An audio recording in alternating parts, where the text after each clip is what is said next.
Karl Malone and John Stockton. Great dynamic duo, legendary. But for me, the champion is like Michael Jordan and Scottie Pippen. It's gotta be the mianpi with the Cai Doufu. In the last video, I introduced Hanzhong's iconic food, the sheets of steamed rice milk called mianpi. Again, let me restate that it is not called mipi, despite mipi literally meaning rice skin. A similar food called mipi does exist elsewhere in Shaanxi, but this food in question is known locally as mianpi. So don't go to Hanzhong and ask for mipi recommendation. If instead you were to ask for mianpi recommendation, you will probably hear different answers from different peeps because there are so many mianpi shops around.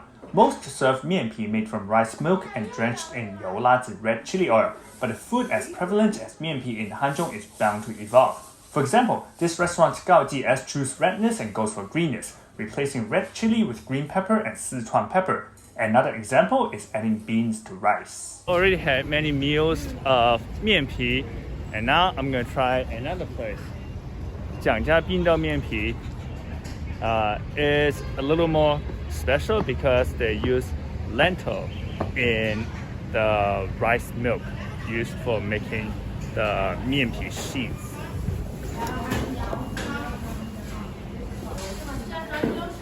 The Jiang family claims to have invented Bindao mianpi in the 80s. I find their mianpi to have a grainier and less silky mouthfeel. The strands won't glide across the tongue as readily, but if you prefer your pasta cooked al dente and insist on the same firmness for other noodles, maybe this texture will float your boat.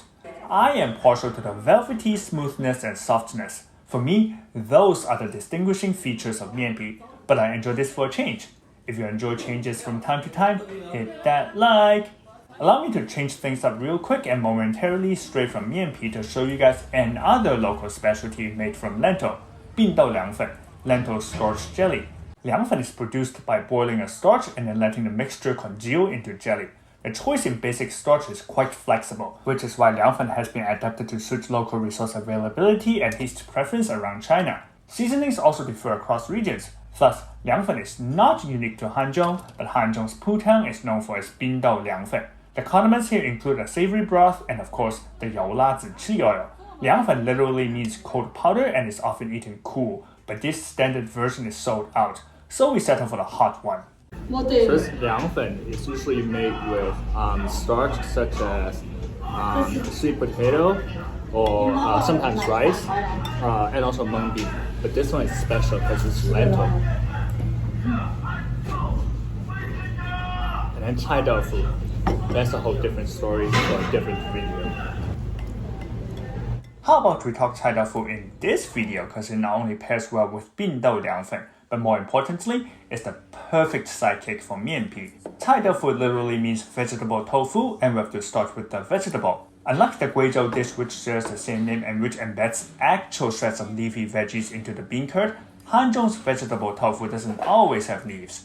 The food is called Cai Doufu because of jiangshui cai, a local type of lightly pickled vegetable fermented using a simple flour-water mixture intentionally left to sour. I'll write about this in the description section. Jiangshui cai means something along the lines of starchy water vegetable and has a bevy of uses. It can stand on its own like this appetizer dressed with condiments and eaten cool at room temperature. It can also be deployed as toppings for mianpi to complement the standard chili-centric seasoning. Its saltless brine, as in the jiangshui starchy water, can be utilized as broth for noodles and other soupy dishes, but also as coagulant to curdle soy milk and make bean curd. This brings us back to Cai Doufu, vegetable tofu. It picks up a mildly sour tinge from the jiangshui. You can think of it as a lukewarm sorbet with palate-refreshing property. After repeated slurps of spicy mianpi, the Cai Doufu functions as a much appreciated interlude. So I finally get to try the mianpi with the Cai Doufu. I mean, the Huasheng Xipan goes with the mianpi as well. That's like Karl Malone and John Stockton. Great dynamic duo, legendary.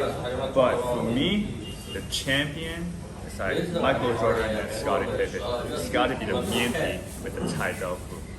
Whether veggie tofu or peanut congee, just flip a coin and abide with whatever fate decides. The outcome is always a winner. But if I had to choose, Cai Doufu wins because of its versatility. Both are fabulous palate cleansers. However, only the vegetable tofu can serve as a medium through which the vibrant colors and flavors of you chili oil can shine.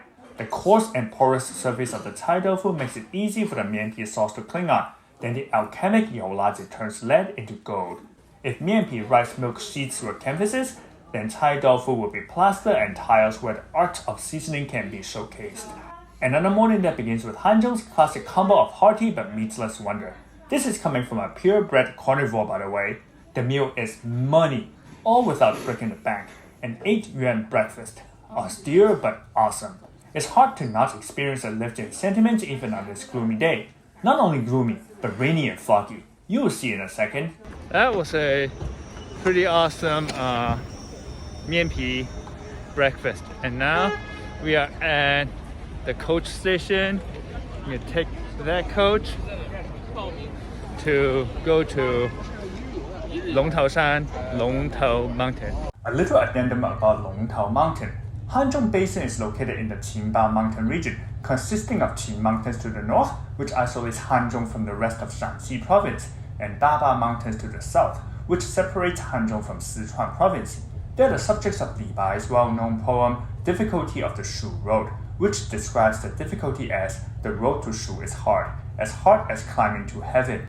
Longtaoshan belongs to this mountainous region, so I was expecting some heavenly views during the climb. We are on Longtaoshan, and oh, look at this great view. Yep, that's what happened last time when we went to Huangshan as well. Yes, just not meant for mountains. What a bummer, couldn't see Jack. In Chinese aesthetics, there is a notion of beauty in blurriness. It leaves room for the imagination. Unluckily, weather that day left too much room. More room than my imagination could fill. For me, it was a bit too blurry to be beautiful. The annoying thing was, clouds and fog dispersed after we descended.